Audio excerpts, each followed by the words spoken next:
Kalau seseorang sudah terbiasa dengan sesuatu, menjadi luar biasa kalau dia bisa meninggalkan yang sudah terbiasa. Bahkan tumbuh dengannya, manakala ditinggalkan itu luar biasa. Di antaranya pernah terjadi di masa Nabi SAW. Ketika orang di masa dahulu, di masa Nabi SAW sebelum dia diutus, masyarakat itu tumbuh bersama yang namanya khomer. Khomer itu adalah sesuatu yang sifatnya memabukkan. Kalau dikatakan tumbuh dengannya, berarti kecil-kecil pun kadang mabok. Orang masa jahiliyah kecil-kecil itu biasa minum khomer. Kalau di Indonesia biasa ngerokok dari kecil. Karena bapaknya biasa ngerokok, anaknya niru. Dari SMP sudah ngerokok. Maka di masa Nabi SAW ketika beliau diutus, Allah bilang, yas'alunaka 'anil khamri wal maisir, qul fihima itsmun kabir wa manafi'un linnas wa itsmuhuma akbaru min naf'ihima. Mereka bertanya kepadamu tentang judi dan khamr. Maka katakanlah bahwa di dalam khamr dan juga di dalam perjudian ada dua sisi. Ada sisi manfaat dan ada sisi dosa. Tetapi dosanya lebih berat daripada manfaatnya. Harusnya kalau kalian berakal, masa iya mau melakukan sesuatu yang dosanya lebih besar daripada manfaatnya? Itu maksudnya. Orang di masa sekarang tentu akan sama kita bilang. Berat untuk mengerjakan sunnah manakala dipaksa untuk meninggalkan sesuatu yang sudah terbiasa. Apa yang biasa kita kerjakan dari kecil? Banyak. Nonton tayangan-tayangan yang di situ ada aurat-aurat. Kita terbiasa dari kecil. Kata bapak kita, kan cuman iklan. Padahal di dalam iklan, kalau iklannya iklan sabun juga sama aja. Terbiasa untuk nonton film, terbiasa memang di rumahnya ada TV, terbiasa untuk, tadi saya bilang dari SMP pun ngerokok. Ketika ada bapak-bapak disuruh berhenti merokok, mereka merasa berat. Soalnya sudah terbiasa. Tapi kita katakan, meninggalkan yang terbiasa, luar biasa. Artinya, kalau kalian betul-betul beriman, tinggalkan. Soalnya berat, karena tumbuhnya pun dengan khomer. Biasa mabuk dari kecil.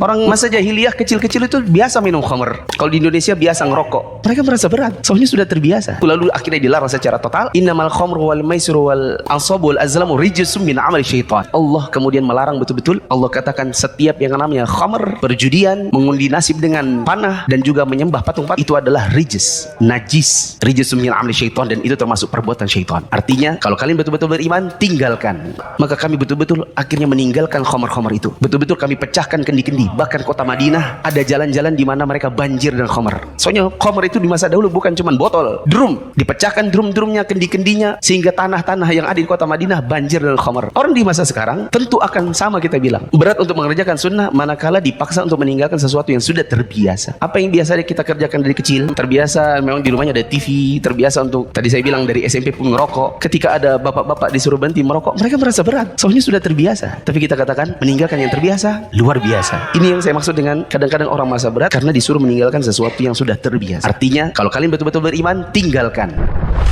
Dakwah semampumu.